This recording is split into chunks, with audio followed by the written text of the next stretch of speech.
क्या आप अभी भी सोच रहे हैं कि जो नो वर्ब है या नो वर्ब जैसे सेंटेंसेस है, जैसे आपके सामने लिखा I know you for 5 years, क्या ये सेंटेंस आपको अभी भी कंफ्यूज करता है? क्या आपको लगता है कि ग्रामर में इस टाइप के सेंटेंसेस बहुत ही ज़्यादा प्रॉब्लम क्रिएट करते हैं? तो आज चलते हैं, इनको ही देखते हैं और इनकी एनालिसिस करते हैं और 2 मिनट के अंदर इन्हें सीखने की कोशिश करते हैं। सबसे पहला जो हमारे सामने सेंटेंस है वो है I know you for 5 year. तो ये सेंटेंस गलत है या सही?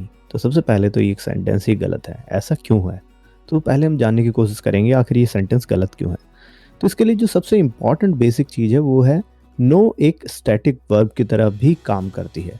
यानी कि नो वर्ब जो है वो स्टेट के बारे में बताती है। स्टैटिक वर्ब दो टाइप की वर्ब्स होती हैं, एक होती है जो एक्शन वर्ब होती हैं, एक होती है स्टैटिक वर्ब्स होती है जो कि स्टेट के बारे में बताती है। स्टेट का मतलब क्या है? स्टेट का मतलब है जैसे कोई भी अवस्था, जैसे आप नो का मतलब होता है जानना, जानने का मतलब है आप किसी चीज़ को जानते हैं या नहीं जानते हैं। तो उसका दो ही आंसर होंगे, यस या नो, यानी कि आप उसे जानते हैं या नहीं जानते हैं। लेकिन एक्शन में बहुत सारी चीज़ें होंगी जो क्रियाओं को बताता है कि कैसा एक्शन हो रहा है, कैसे चल रहा है। तो स्टैटिक वर्ब नो एक ऐसा टाइप का वर्ब है जो हो तो दोनों सकता है, स्टैटिक भी हो सकता है और डायनेमिक यानी कि एक्शन वाला वर्ब भी बन सकता है, लेकिन मेनली ये एक स्टैटिक वर्ब है। और जब भी इसका यूज़ जानने के लिए, जान पहचान के लिए यूज़ किया जाता है, तो इसका मतलब ही होता है कि आप यहाँ पर स्टैटिक वर्ब की तरह से यूज़ कर रहे हैं। तो जब भी कोई स्टैटिक वर्ब लिखा जाता है, जैसे कि मैंने अगर उससे सेंटेंस बनाया और वो सेंटेंस है आई नो यू, तो उसका मतलब है मैं तुम्हें जानता हूँ। अब यहाँ पर दो ही ऑप्शंस हो सकते हैं, या तो मैं तुम्हें जानता हूँ या तुम्हें नहीं जानता हूँ। लेकिन मैं तुम्हें जानता हूँ फॉर 5 ईयर्स, ये बिल्कुल नहीं हो सकता, क्योंकि ये एक सिर्फ स्टेट को बता रहा है और ये 5 साल वाला जो है वो एक ड्यूरेशन है। तो कभी भी ड्यूरेशन के लिए हमें स्टैटिक वर्ब का यूज़ करना है, तो इस टाइप का सेंटेंस तो बन ही नहीं सकता। इंडेफिनिट में वो सेंटेंस बनेगा ही नहीं, क्योंकि इंडेफिनिट सिर्फ ये बताएगा कि स्टेट, क्या आप उसको जानते हैं नहीं जानते हैं। तो आई नो यू और आई डोंट नो, इस टाइप के सेंटेंस बन सकते हैं। ये टाइम वाला तो बिल्कुल बताया नहीं जा सकता, वो बनेगा ही नहीं। तो चलेंगे अब ये टाइम वाले कैसे हम डील कर सकते हैं। तो यहाँ पर जब हम चलेंगे तो हमारे पास एक और है। हम अक्सर, हमने देखा होगा कि जब भी हम आई हैव बीन का बहुत यूज़ करते हैं तो वहाँ पर टाइम ड्यूरेशन का बहुत यूज़ किया जाता है, और टाइम ड्यूरेशन के लिए उस टाइप का जो टेंस है जिसे हम बोलते हैं प्रेजेंट परफेक्ट कंटिन्यूस, ये टेंस हमेशा यूज़ किया जाता है टाइम ड्यूरेशन के दिखाने के लिए। लेकिन टाइम ड्यूरेशन दिखाने के लिए क्या हम नो के साथ प्रेजेंट परफेक्ट कंटिन्यूस का यूज़ कर सकते हैं? तो सबसे बड़ी प्रॉब्लम फिर अगेन यहाँ पर है, नो एक स्टैटिक वर्ब है। Static verb can not be used in continuous, यानी कि वो कभी भी कंटिन्यूस में यूज़ नहीं की जा सकती। यानी कि उसको प्रेजेंट कंटिन्यूस के फॉर्म में या किसी भी पास्ट कंटिन्यूस में कभी यूज़ नहीं किया जा सकता। तो इसलिए वो प्रेजेंट परफेक्ट कंटिन्यूस के फॉर्म में भी यूज़ नहीं की जा सकती। तो वहाँ पर भी इसका यूज़ इलीगल है, समझ लीजिए वो बिल्कुल गलत है।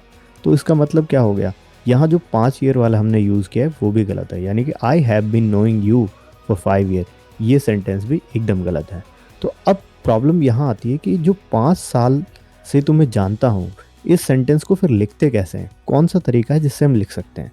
तो पहली बात, इसको प्रेजेंट इंडेफिनिट में हम नहीं लिख सकते, क्योंकि वहाँ टाइम का ड्यूरेशन नहीं बता सकते। तो पहली चीज़ तो हमारी क्लियर हो गई कि 5 ईयर के लिए प्रेजेंट इंडेफिनिट का यूज़ हम नहीं कर सकते। दूसरा, प्रेजेंट कंटिन्यूस का यूज़ कर नहीं सकते। क्यों नहीं कर सकते? क्योंकि स्टैटिक वर्ब कंटिन्यूस में आनी नहीं है। तो इसका मतलब वो प्रेजेंट परफेक्ट कंटिन्यूस में भी उसका यूज़ नहीं कर सकते।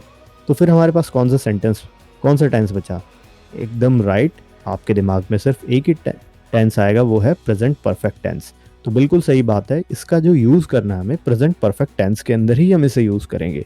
यानी कि अगर आप लिखना चाहते हैं मैं उन्हें या तुम्हें 5 सालों से जानता हूँ, तो इसको आपको लिखने के लिए लिखना होगा आई हैव नोन हिम या यू फॉर 5 ईयर्स। यहाँ पर 4 लगा लीजिएगा, तो फॉर 5 ईयर्स ऐसे लिखेंगे। तो आपको पता है कि अगर टाइम ड्यूरेशन बताना है तो दो टेंसेस का यूज़ किया जा सकता है, एक प्रेजेंट परफेक्ट का और दूसरा प्रेजेंट परफेक्ट कंटिन्यूस का। अब आपको पता है कि ये एक स्टैटिक वर्ब है, तो ये कहाँ नहीं आ सकती? नो वर्ब कभी भी कंटिन्यूस में यूज़ नहीं कर सकती, यानी कि आईएनजी के साथ यहाँ पर यूज़ नहीं कर सकते स्टैटिक फॉर्म में। तो इसका मतलब फिर हमें क्या करना पड़ेगा? परफेक्ट टेंस का यूज़ करना होगा। तो जब भी कभी भी स्टैटिक वर्ब्स आएंगी, उनके एग्जाम्पल्स आप ढूंढिए। वो स्टैटिक वर्ब्स पे हम अलग से एक वीडियो बनाएंगे, उसमें आपको स्टैटिक वर्ब्स बताई जाएंगी। उन एग्जाम्पल्स को ढूंढिए और उन एग्जाम्पल से सीखिए कि किस तरीके से स्टैटिक वर्ब आती है। तो कभी भी उसको ना ही कंटिन्यूस में यूज़ करना है, ना ही परफेक्ट कंटिन्यूस में यूज़ करना है। तो आपने ये देखा I have known him for 5 years, इसका मतलब होता है मैं तुम्हें 5 साल से जानता हूँ। अब आगे चलते हैं, इसी में मैं कुछ और ऐड करना चाहूँगा। क्या यही सिचुएशन अगर हम पास्ट इंडेफिनिट में लिखते, और उसी में कुछ सेंटेंसेस बनाते तो उसका क्या मतलब निकल के आता। तो ऐसे ही कुछ सेंटेंस मैंने आपके सामने रखे हैं। तो पहला हमारा सेंटेंस है I know him for 5 years. अगर हमने पास्ट इंडेफिनिट में फॉर 5 ईयर्स का यूज़ करते हैं तो यहाँ पर इसका मतलब क्या था? इसका मतलब हो गया कि मैं उसे 5 साल से जानता था। मैं जानता तो था, लेकिन क्या 5 साल तक जानता था। तो ये सेंटेंस जो है वो क्या है, पास्ट की बात बता रहा है कि पास्ट में ऐसा हो सकता था लेकिन प्रेजेंट में नहीं है, यानी कि पहले आप जानते थे अब नहीं जानते।